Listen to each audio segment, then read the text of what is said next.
Caleb, and looking at the film, what did you see in terms of breaking it out in a low block that could have been better, or was that just how you guys want to break down a low block, and it was Nashville just blocking the chances that you had, shots wise? Yeah, I think again they did a very good job. Obviously, and when, as I said, when they're up 1-0, they can be even more compact with numbers because they'll take the 3 points, 1-0, or even if we get a goal, they'll take the point. So the game changed when we give up the goal, which made it a lot more difficult. But it's easy when you lose a game. I always say this, to feel like you failed, and when you win a game to feel like you've succeeded. But there's much to improve in every game, whether you win or lose. And I think we did a lot right in the game. The analytics show that it was our best game ever since 2000 in terms of half space, zone 14 positions, box entries. And again, I just think we're doing a lot right, and we did a lot right in this game. We were in great positions against the low block with, at times, 10 guys in the box. We were in great positions. Our expected goals was over 2. It was just a game where we didn't find a goal. That happens sometimes. Do we need to be cleaner in those positions? Yes. Do we need to at times show more quality on that final pass and the finish? Yes. But we did not struggle to break down the low block. We got in great spots. I think it was 90 positions we got in the half spaces in zone 14. There were a few times where I thought we didn't hit the target. When we had good shots top of the box, you saw that. There were times when maybe we overcrossed. But we had enough chances to score. Yeah. And we played well enough to win the game. Mm-hmm. I mean, the biggest difference to me, it seemed, versus like shutouts last year, you guys were constantly in those spaces creating chances. Versus last year, it wasn't that case. What are you seeing it being? We're the best team in the league after 5 games in half space, zone 14 actions, box entries, and expected goals. So what is the big difference? So we are creating here? really good chances. We're getting in great spots to score goals. And again, it doesn't always tell the story, but it is the truth and facts. I think we lead the league in expected goals. Mm-hmm. So we are doing a lot right.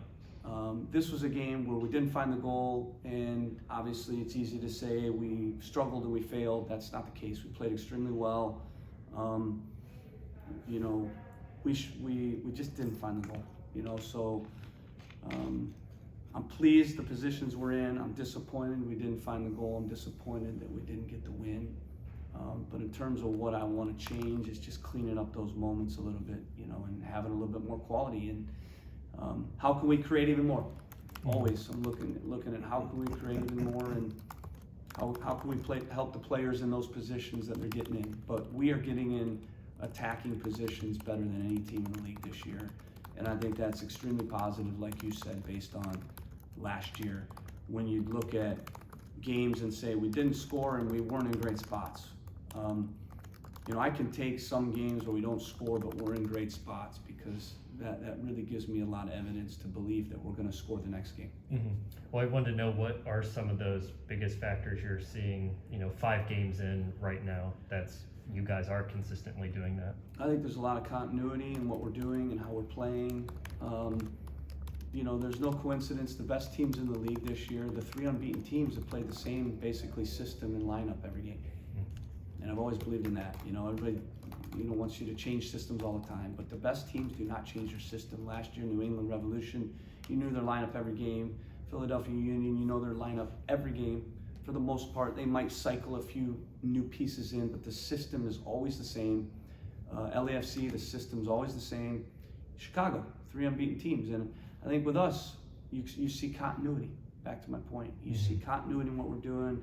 You see a chemistry building. You see an understanding, and an execution that is very consistent. And there will be, in football, some games that you don't score the goal. That's frustrating. But if we keep doing what we're doing, we're going to score goals and we're going to win games. And yeah, we'll fall short some games, but doesn't mean when we fall short that we need to reinvent the wheel and panic and think that everything's broken. I'm not seeing anything from the last game that tells me that we have major concerns, other than just I think we're all a little bit disappointed that we didn't find the goal. If you rewatch it, you just can't believe we don't find the goal. So that's not good enough. We're not accepting that. Right. You got to find the goal. Yeah. But it's my job to kind of correct the trends and correct things that I think, like chance creation, like goals conceded. But I'm not seeing a ton that I need to correct other than just continue to do what we're doing and continue to help drive that precision in those moments, that quality. And I think we'll continue to be a consistent team and we'll continue to get points. And last year there were times, like I said, where we'd fall short and I was sitting in my office going, okay, how are we going to correct this? I need to change something, you know? And I'm not seeing a lot that I need to change based on analyzing. And that's my feel, and that's also with the analytics and everything. So we'll keep being consistent in what we're doing. And, you know, I think the group's got a little edge that we didn't win and score. But what a great opportunity to go to Philly to face the best team in the East and, you know, to try to, you know, make a statement. Does it, given all of that, does it feel like 5 points, the San Jose game and this game, 5 points left on the table? I mean, Derek mentioned last week he thought you guys could have had 12 at this point. Yeah, and that's good. Yeah. You know, you want to feel like you should have more points versus less points, you know, and so I feel like, yeah, the group, even though we feel like we've been playing well, that there's still a lot more left in the group potential-wise, which is a good thing. And you're always going to have games along the way where you felt like you should have won, but you know, I think we're feeling that, you know, not because we're unlucky, but because we're playing well. And another real positive is we went through a game, defensive set pieces, we were excellent. I think they had a .00. They're one of the best defensive or best attacking set piece teams in the league. And so our tweaks, our training, some of the adjustments we made there, I think really helped us. So that's a real positive also. You mentioned you know, the best teams continuity with the lineup. You talked after the game about some of the changes you made, maybe given the game state weren't the right ones. When you're looking each week at, you know, whether it's the wingers, whether it's the forwards, what's going through, without giving away company secrets here, what are you looking for to make those decisions, given you want that continuity? Well, first of all, you don't plan to be down a goal, you know, so I wasn't picking a lineup to be down a goal. But when we went down a goal, I made adjustments that I felt helped us down a goal, based on the spaces and where we needed to attack. And, you know, again, it's another game where we were much better in the second half. So you can see our adjustments, the subs, the halftime adjustments, you know, worked. And, you know, I stand by the decisions to start the game because Giassi earned it based on training. And to start the game, I felt like it was the right decision. And even if you look early in the game, Giassi had a couple really good chances, so did Luis Diaz. But the reality when we gave up the goal is the game's not as suited for those two guys. Because those spaces behind and in between the lines aren't there, you know, and those two guys are better with more space. And so Miguel and Yao coming into the game, they were a better fit down a goal. So I think I'm always going to go with, back to your point, what I think is the right decisions to start the game, but I'll always make adjustments based on what happens. And I think I did that. And I think the players that came in did a nice job, you know. And so now looking to the next game, we have to evaluate again. Philly's a different team, they play a different system. You know, what are the best choices now to start this game, and then what are the adjustments if the game changes? Is it nice to have, I mean, like last year with the injuries and whatnot, your lineups were more or less set given who you have. Now you have those sometimes headaches to make. I mean, to have those options, this is what you want, right? I mean, yeah, and you want competition too, right? I mean, you want, when one player isn't producing and performing, another player to be there to take over that position. And, I thought that happened with Giassi. But then now you have to look at, okay, what did I learn from the last game? And looking into Philly now, I have to make good decisions on the chemistry, where we put guys, where we look to attack the spaces, and how. Because like you said, there is a lot to work with, and that's fun.